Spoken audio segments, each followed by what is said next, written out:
선생님, 대전 둔곡지구 상가 1층을 분양받았습니다. 다음 주 계약하러 가는데 14평에 3억 3천입니다. 분양회사에서는 임차인을 맞춰준다고 하는데 제가 상가는 처음이라서 많이 긴장됩니다. 주의사항 같은 거 부탁드립니다.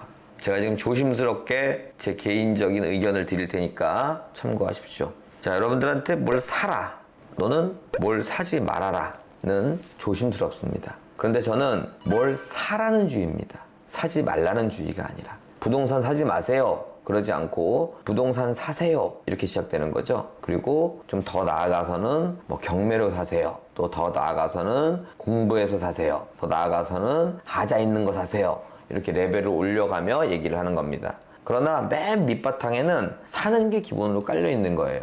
경매는 사는 기술 중에 하나일 뿐입니다. 내가 경매로 20%를 싸게 샀어요, 30%를 싸게 샀어요, 그거 갖고 돈 버는 게 아니고 그 부동산이 앞으로 얼마나 오를 것이냐, 이거 갖고 돈을 버는 겁니다. 이거는 도매에서 하고 소매에서 파는 그 장사에 불과합니다.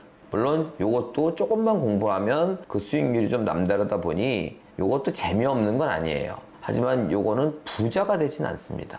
자, 그런데 저는 오늘 좀 다른 의견을 제시하겠습니다. 안 하시는 방법은 없을까요?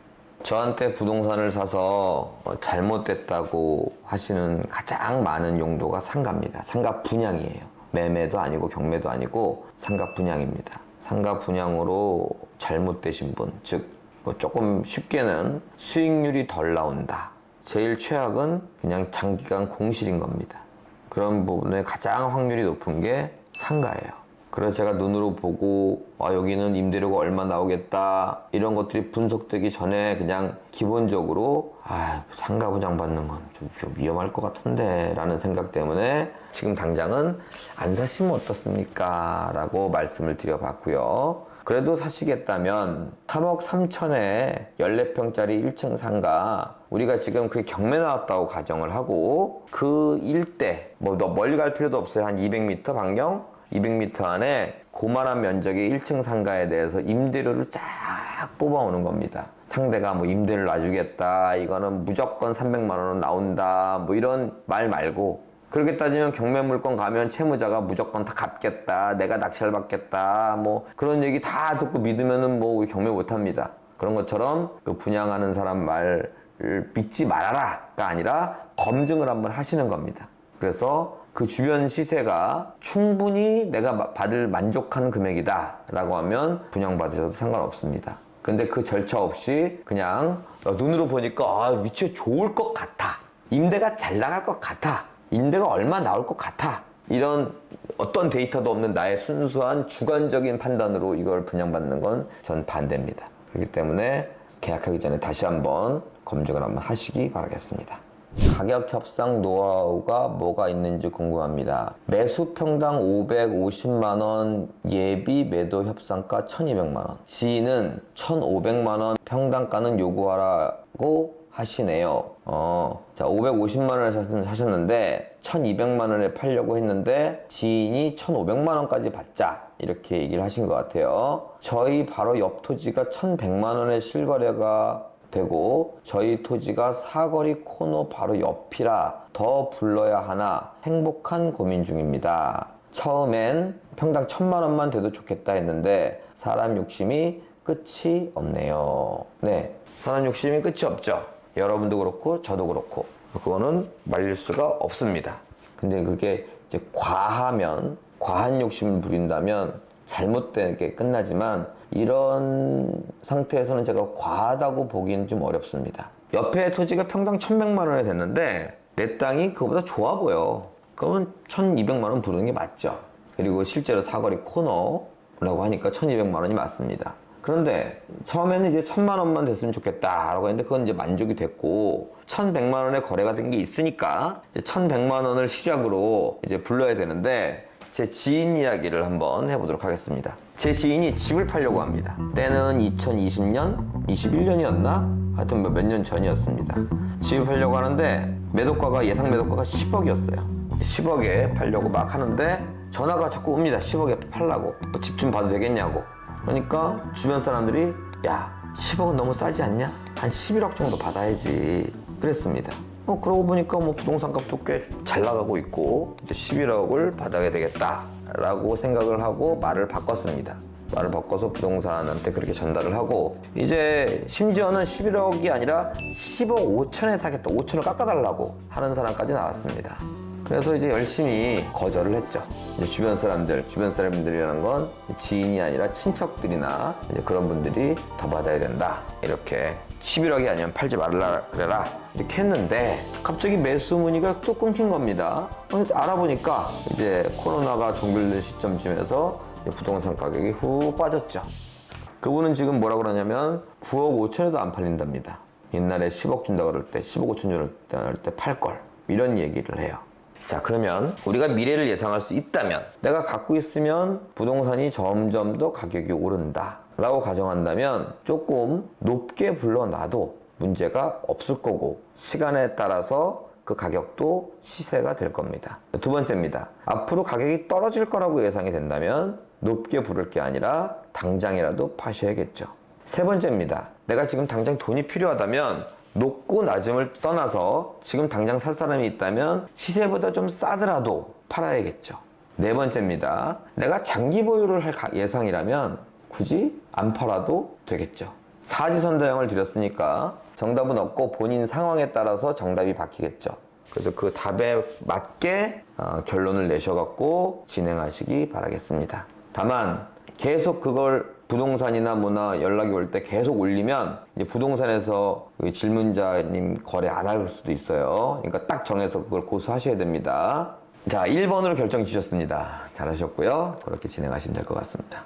안녕하세요. 전에 강제집행일로 문의했었는데요. 2개월 요구하면 4개월 그게 지났습니다. 법원에 속행 신청해서 내일이 집행일인데요. 법원에서 내일 집행한다고 일정 미리 점유자에게 알려주라고 하고 귀중품은 가져가라고 연락하라고 합니다. 문자는 보냈고요. 근데 열쇠 수리공 알려줄 테니 가서 미리 따놓으라는데 좀 무섭네요. 그렇게 하는 게 맞는 건가요? 라고 하셨는데요. 자, 볼게요. 과거에는 문이 잠겨 있으면 집행을 못했습니다. 그만큼 옛날에 이런 말이 있었어요. 요즘에도 그런 말을 쓰시는 옛날 분들이 계시는데 경매의 꽃은 명도다. 이런 명도를 잘해야 경매를 잘 받는 거다. 이런 말이 있었습니다. 그만큼 과거에는 명도 또는 집행 이런 것들이 법적으로 하기가 굉장히 어려웠었어요.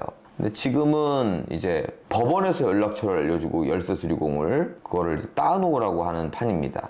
그러니까 지금은 잠겨 있어도 집행이 가능한 시절이 왔습니다. 그만큼 이제 악질 또는 저질 이런 점유자들이 있기 때문에 이렇게 법이 점차 낙찰자 위주로 바뀌었는데요. 한번 가만 생각해 보세요. 열쇠 수리공이요. 집행관님만큼 많이 합니다.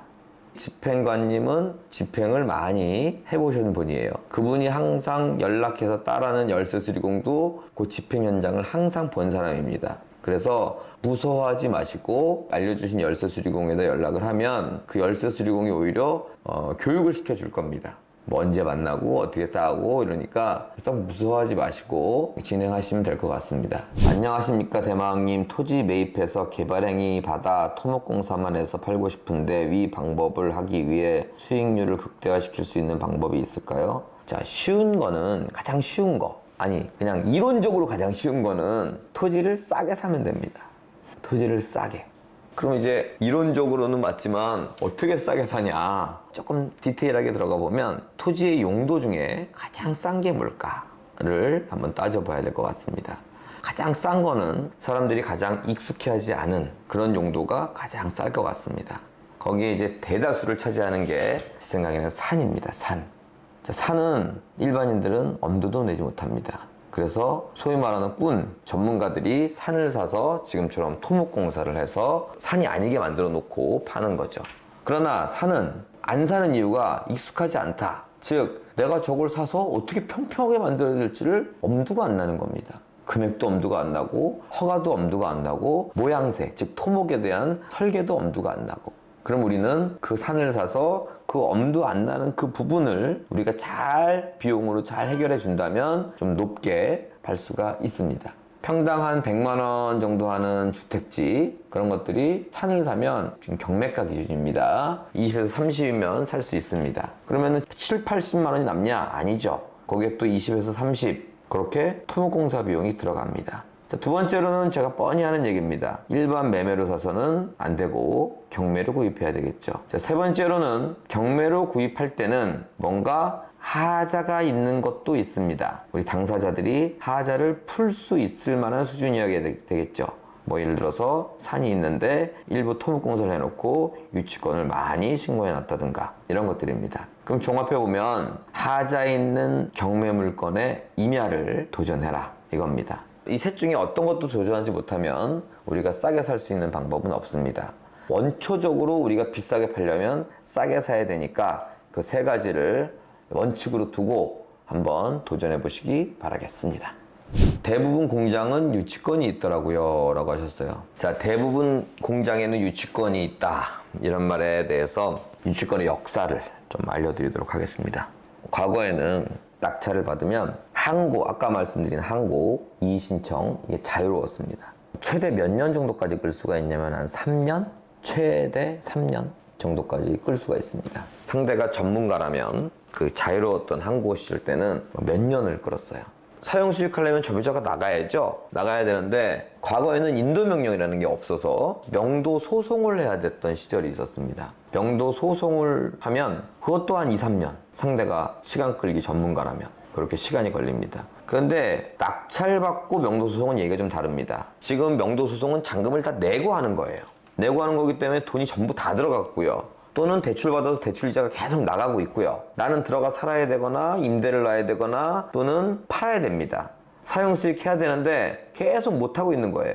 그런데 이자만 나가냐? 아니죠. 소송을 해야 되니까 거기에 대한 소송 비용, 변호사 선임 비용, 시간, 노력 이런 것들이 다 거기에 들어가 있는 겁니다. 여기서 이제 미치는 거죠. 그래서 그게 부담스러우니까 이사 비용을 왕창 최소 몇 천씩 줬습니다. 아파트 하나에. 1,000, 2,000 우스운 얘기였어요. 집행 비용은 예나 지금이나 큰 차이는 없는데 그 시간 끌리는 그 영역 부분에서 항고, 재항고까지 하면은 대법원까지 3심까지 갑니다. 명도 소송이니까. 근데 상대가 그렇게 예고를 하고 당신 변호사 한 번 선임하는데 500만 원씩 들지 1,000만 원 들어. 그 1,000만 원 내가 당장 나한테 주면 오늘 나갈게. 라고 하면 1,000만 원 주셔야 더 이익일 겁니다. 소송 비용도 그렇고 이자도 그렇고. 그러니까 어떻게 되는 거예요? 경매를 당하는 전문가가 생기기 시작하는 겁니다. 그걸 역경매하는 사람이다. 옛날엔 그렇게 불렀어요. 경매를 당하는 전문가. 즉 채무자든 임차인이든 뭐 점유자를 상대로 이제 영업이 들어가는 겁니다. 내가 여기 있으면 또는 그걸 코치해주면 네가 이사 비용을 2,000만 원 받아 나갈 거야. 아니면 나한테 그 권리를 넘겨주면 내가 알아서 받아 나갈게. 그럼 일반인들은 나 쫓겨나는 사람인데 돈 준다 그러면 좋아하고 그런 시간이 있었습니다. 그런데 법원에서 보기에도 우리가 맨날 선순위가 어떻고 후순위가 어떻고 공부하는 건 뭡니까? 우리가 물어줘야 되냐 안 물어줘야 되냐, 대항력이 있냐 없냐, 말소되냐 아니면 인수되냐 이런 거 배우는 거 아닙니까? 그거 법원도 알죠. 그 뻔히 말소되는 사람을 제도 자체가 명도소송밖에 없으니까 뻔한 100% 지는 거를 우리가 소송을 해야 된다는 겁니다. 우리가 100% 이기는 거를 소송을 통해서 집행을 할 수밖에 없는 그거가 법원에서 보기에도 한심한 거예요. 100건의 경매 명도소송이 있으면 100건 다 낙찰자가 승소합니다. 법원도 알고 있으니까 후순위 점유자, 후순위 임차인 이렇게 뻔한 것들은 이 명도소송을 없앤 겁니다. 인도 명령 이거 하나를 가지고 이제 바로 집행할 수 있게끔 인도 명령 며칠 만에 나옵니까? 뭐 일주일도 안 걸리죠. 그걸로 바로 집행할 수 있게끔 법을 바꿔버렸습니다. 다시 말해 역경매인들이 직업이 없어졌습니다. 백수가 됐습니다. 그럼 이 사람들은 이제 새로운 직업을 찾아야겠죠. 그런데 아예 다른 영역으로 가려니까 해본 적도 없고 하니까 경매 속을 계속 살펴봅니다. 살펴보다 보니까 아직도 유치권은 명도소송으로 돼야 되거든. 그래서 옛날보다 지금이 유치권이 훨씬 많아진 겁니다. 옛날에는 공사에서 돈 못 받은 사람이 없었고 지금은 공사에서 돈 못 받은 사람이 많아진 게 아니라 옛날이나 지금이나 뭐 비율로는 똑같은데 비슷한데 옛날에는 그걸 가지고 돈 번 것보다 다른 영역이 많았으니까 다양하게 돈을 벌었고 지금은 유치권이라는 영역에서만 명도소송이 통하니까 낙찰자한테 돈을 요구하기가 더 편한 겁니다. 역경매 좀 해왔으니까 유치권은 어렵지 않거든요. 그러니까 거기다가 이제 가짜로 하는 사람들이 많아진 겁니다. 그럼 우리 이제 이런 결론을 내야 됩니다. 아, 유치권이 무서운 게 아니라 다 가짜가 많구나. 그럼 그걸 어떻게 파악하지? 여기까지가 결론이 나야 되는 겁니다. 어떻게 파악해야 되는 건 다음 문제고, 아, 유치권이라는 게 그런 거였어? 100%는 아니지만 대부분이 그렇다는 얘기입니다. 낙찰자 괴롭혀서 돈 뜯는 거야? 라고 한다면 그건 내가 파악할 수 있는 뭔가 능력을 키우든 사람을 만나든 해야 된다는 얘기입니다. 자, 다시 한번 옛날보다 지금 요즘엔 뭐 공장이 대부분 유치권이 있더라고요. 이런 말 하잖아요. 옛날엔 유치권 없었어요. 공장에 무슨 유치권이 있어. 아니, 대부분의 물건이 유치권이 없었습니다. 요즘엔 아파트에 유치권이 있죠. 그러한 시대적 흐름에 의해서 유치권이 많이 발생된 거고, 그러면 우리는 뭐 진짜 유치권이야 깰래야 깰 수도 없지만 가짜는 우리가 깨는 이유가 뭡니까? 누구보다 싸게 살 수 있게끔 하는 게 그 특수물건, 즉 유치권이거든요. 그 유치권을 통해서 일단 싸게 사갖고 들어가면 미래의 경기에 내가 흔들림이 없어요. 지금은 뭐 그냥 그런 대로 살고 계신다고 해도 앞으로 미래를 준비하셔야 됩니다. 여러분들 수익률을 넘어 부자가 되는 그날까지 열심히 저는 교육하고 여러분들 열심히 공부하시기 바라겠습니다.